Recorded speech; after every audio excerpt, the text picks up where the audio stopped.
আজকে আমরা ইলেকট্রন বিন্যাসের ব্যতিক্রম নিয়ম শিখবো। গতকাল আমরা ইলেকট্রন বিন্যাস সম্পর্কে ধারণা নিয়েছি এবং ইলেকট্রন বিন্যাস শিখেছি।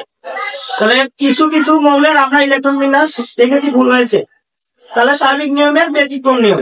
কেন স্বাভাবিক নিয়মের ব্যতিক্রম নিয়ম হলো, আমরা 30টা মৌলের স্বাভাবিক ইলেকট্রন বিন্যাস করার সময় ক্রোমিনিয়াম এবং কপারের ইলেকট্রন বিন্যাস করার সময় সেটা ভুল হয়েছিল। কি হয়েছিল? ভুল হয়েছিল, স্বাভাবিক নিয়ম মানে না। সেটা কি নিয়ম মানে না? স্বাভাবিক ইলেকট্রন বিন্যাসের নিয়ম মানে না, সেটা হচ্ছে ব্যতিক্রম ইলেকট্রন বিন্যাসের নিয়ম মানে। তাহলে ব্যতিক্রম ইলেকট্রন বিন্যাস কি আসলে? আচ্ছা, সকল মৌলই আমরা অরবিটাল সম্পর্কে ধারণা আছে, অরবিটাল সম্পর্কে পড়ে আছি। অরবিটাল হচ্ছে উপশক্তি স্তর সম্পর্কে পড়ে। স্বাভাবিকভাবে জানি sp3 অরবিটালে হচ্ছে ইলেকট্রন নিম্ন শক্তি স্তরে আগে ইলেকট্রন প্রবেশ করে। কি জানি আমরা? ইলেকট্রনের নিয়ম কি জানি? যে নিম্ন শক্তি স্তরে আগে ইলেকট্রন প্রবেশ করবে, পর্যায়ক্রমে উচ্চ শক্তি স্তরে ইলেকট্রন প্রবেশ করবে। কিন্তু ক্রোমিনিয়ামের ক্ষেত্রে আমরা ক্রোমিনিয়ামের ইলেকট্রন বিন্যাস করি। কিসের ইলেকট্রন বিন্যাস করি? ক্রোমিনিয়াম এর পারমাণবিক সংখ্যা 24। কত? 24। আমরা তো ইলেকট্রন বিন্যাস করি 1s2 2s2 2p6 3s2 3p6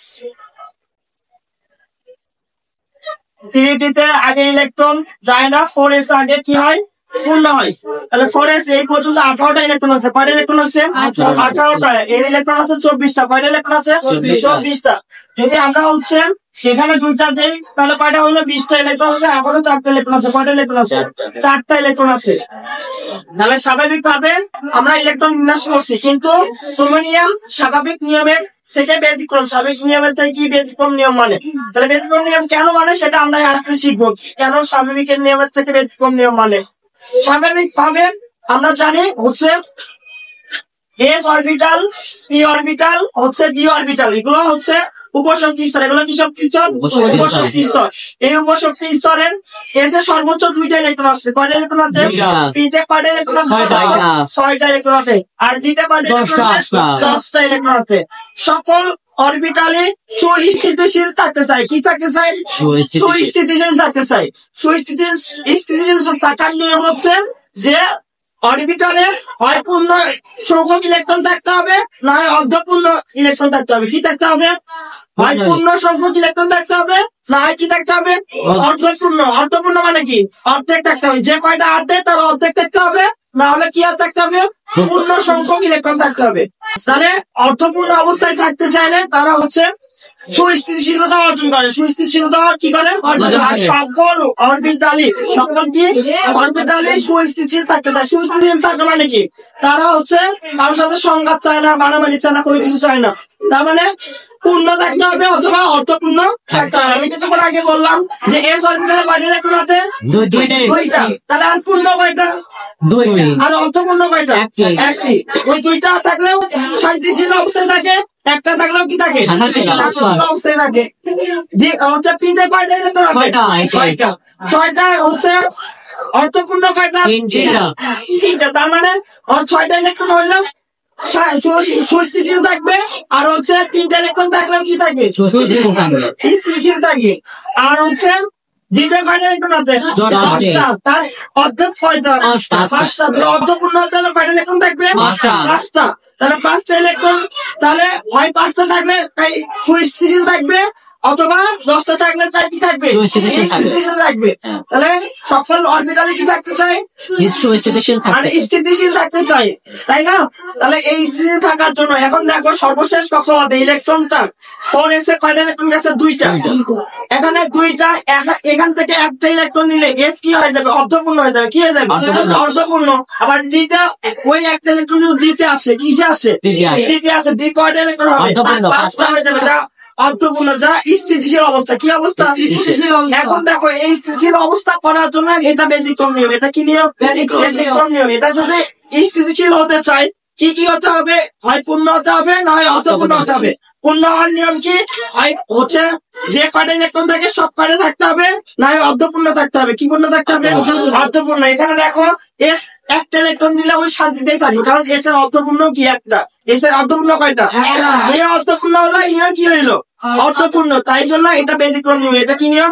এই জন্য এটার ইলেকট্রন বিন্যাস কেমন হবে? 1s2 2s2 2p6 6 3s2 3p 6 3d 5 আর 4s 1 এখানে 4s এ একটা ইলেকট্রন যা অর্ধপূর্ণ s অরবিটাল সুস্থিতিশীল ছিল হয়ে গেছে এবং 3d টাও কি হয়েছে অর্ধপূর্ণ 5টা ইলেকট্রন 10টার অর্ধেক তাহলে 5টা ইলেকট্রন যা কি অবস্থা সুস্থিতিশীল অবস্থা। এই সুস্থিতিশীল অবস্থা হওয়ার জন্য তারা কি হয়েছে হচ্ছে ইলেকট্রন স্বাভাবিক নিয়মের থেকে কি হয়েছে ব্যতিক্রম নিয়ম করছে। এইভাবে আমরা যদি কপারের ইলেকট্রন বিন্যাস করে দেখি কপারের ক্ষেত্রে কি ঘটনা ঘটে। কপারের পারমাণবিক সংখ্যা 29 কত 29 তাহলে 1s2 2s2 2p6 3s2 3p6 3d তে আগে ইলেকট্রন যায় না 4s আগে ইলেকট্রন যায় কত যায় 4s কয়টা ইলেকট্রন যাবে এই পর্যন্ত 18টা ইলেকট্রন আছে কয়টা ইলেকট্রন আছে 18টা 29টা ইলেকট্রন আছে এখানে দুইটা দিলে কয়টা ইলেকট্রন থাকে 20টা হইছে আরো কয়টা লাগে 9টা তাহলে এখানে 9টা হচ্ছে কয়টা বসবে 9টা তাহলে 9টা হচ্ছে এখানে 9টা কি পূর্ণ না অর্থপূর্ণ না আর একটা দিলে কি হয়ে যাবে পূর্ণ হয়ে যাবে।